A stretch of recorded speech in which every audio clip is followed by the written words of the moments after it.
revolution of values will soon look uneasily on the glaring contrast of poverty and wealth, righteous indignation. It will look across the seas and see individual capitalists of the West investing huge sums of money in Asia, Africa, and South America, only to take the profits out with no concern for the social betterment of the countries. Say this is not just.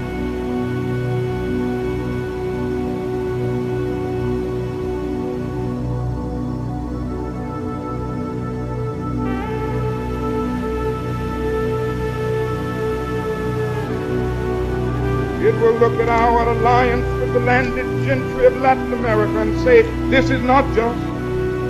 Western arrogance of feeling that it has everything to teach others, nothing to learn from them, is not just.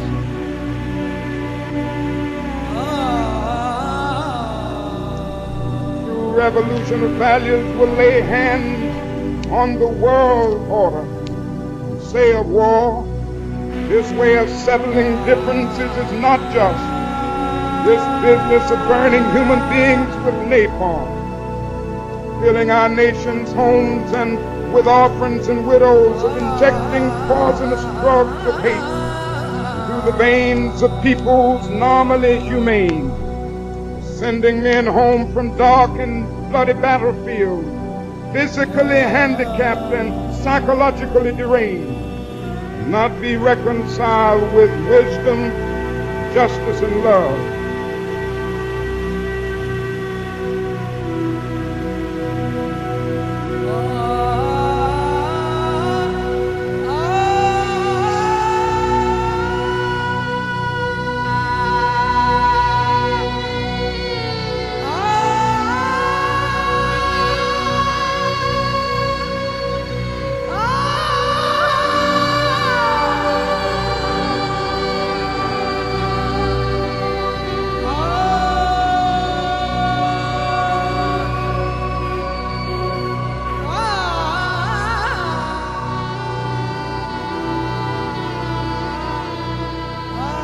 Nation that continues year after year to spend more money on military defense than on programs of social uplift is approaching spiritual death. Oh, my friends, if that is any one thing that we must see today, is that these are revolutionary times. All over the globe, men are revolting against old systems of exploitation and oppression. And out of the wounds of a frail world, new systems of justice and equality are being born. The shirtless and barefoot people of the land are rising up as never before. The people who sat in darkness have seen a great light. They are saying unconsciously, as we say in one of our freedom songs, ain't gonna let nobody turn me around.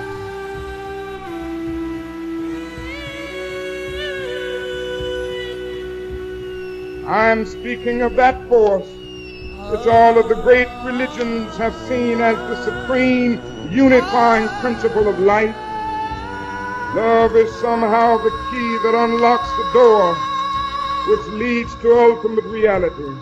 This Hindu, Muslim, Christian, Jewish, Buddhist belief about ultimate reality is beautifully summed up in the first epistle of John. Let us love one another, for God is love. Everyone that loveth is born of God and knoweth God. He that loveth not knoweth not God, for God is love. We love one another. God dwelleth in us. His love is perfected in us. Let me say finally that I oppose the war in Vietnam because I love America. I speak out against this war not in anger, but with anxiety and sorrow in my heart. Above all, with a passionate desire to see our beloved country stand as the moral example of the world. I speak out against this war because I'm disappointed with America. There can be no great disappointment where there is no great love. I'm disappointed with our failure to deal positively and forthrightly with the triple evils of racism, economic exploitation, and militarism. We are presently moving down a dead-end road that can lead to national disaster.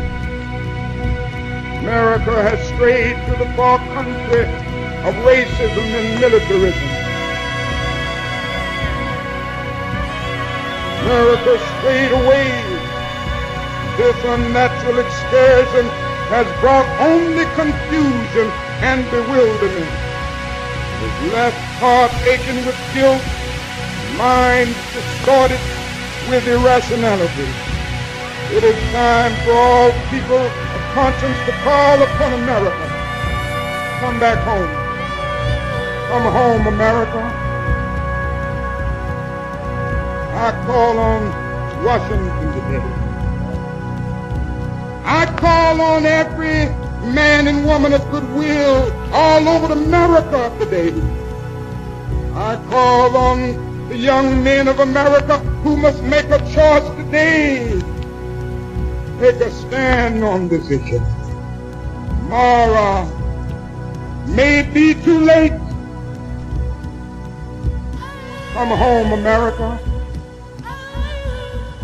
Tomorrow may be too late.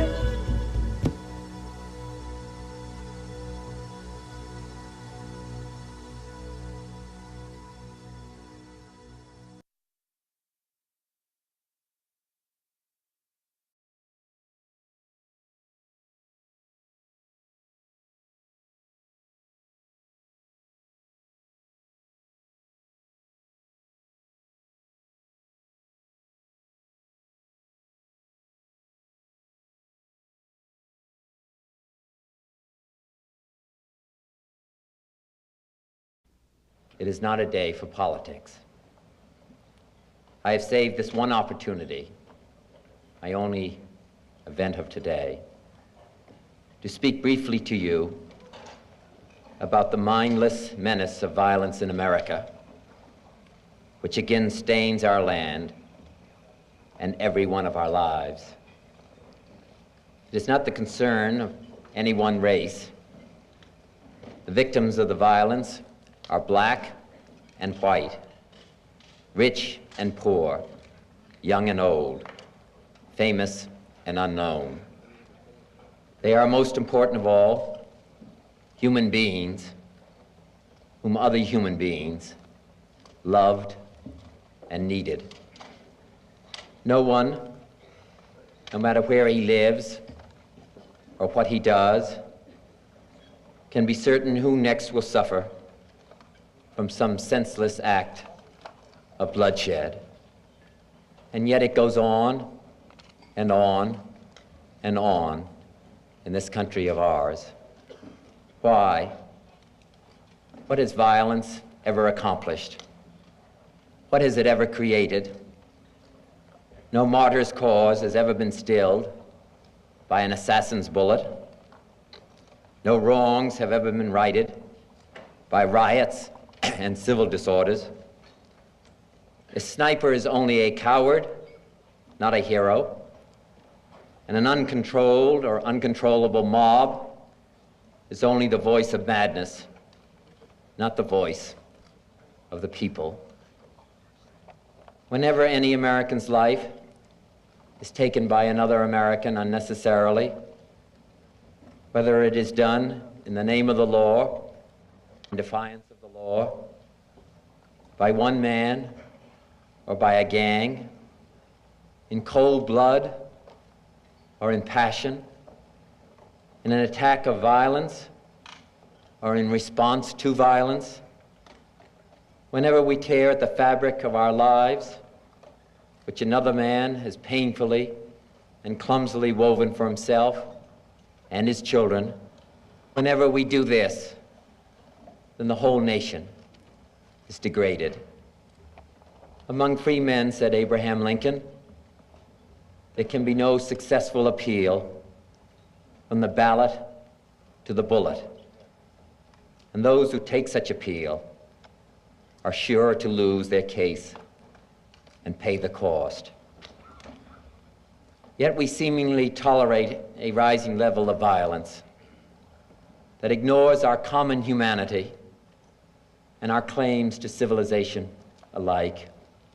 Too often we honor swagger and bluster and the wielders of force. Too often we excuse those who are willing to build their own lives on the shattered dreams of other human beings. Some Americans who preach nonviolence abroad fail to practice it here at home. Some accuse others of rioting and inciting riots, have by their own conduct invited them. Some look for scapegoats, others look for conspiracies. But this much is clear: violence breeds violence, repression breeds retaliation, and only a cleansing of our whole society can remove this sickness from our souls. For there is another kind of violence, slower, but just as deadly destructive as the shot or the bomb in the night. This is the violence of institutions, indifference, inaction, and decay. This is the violence that afflicts the poor, that poisons relations between men because their skin has different colors. This is the slow destruction of a child by hunger, and schools without books, and homes without heat in the winter. This is the breaking of a man's spirit by denying him the chance to stand as a father and as a man amongst other men. And this too afflicts us all. For when you teach a man to hate and to fear his brother, when you teach that he is a lesser man because of his color or his beliefs or the policies that he pursues, when you teach that those who differ from you threaten your freedom or your job or your home or your family, then you also learn to confront others, not as fellow citizens, but as enemies, to be met not with cooperation, but with conquest, to be subjugated and to be mastered. We learn at the last to look at our brothers as alien men with whom we share a city, but not a community. Men bound to us in common dwelling, but not in a common effort. We learn to share only a common fear, only a common desire to retreat from each other, only a common impulse to meet disagreement with force. For all this, there are no final answers for those of us who are American citizens. Our lives on this planet are too short.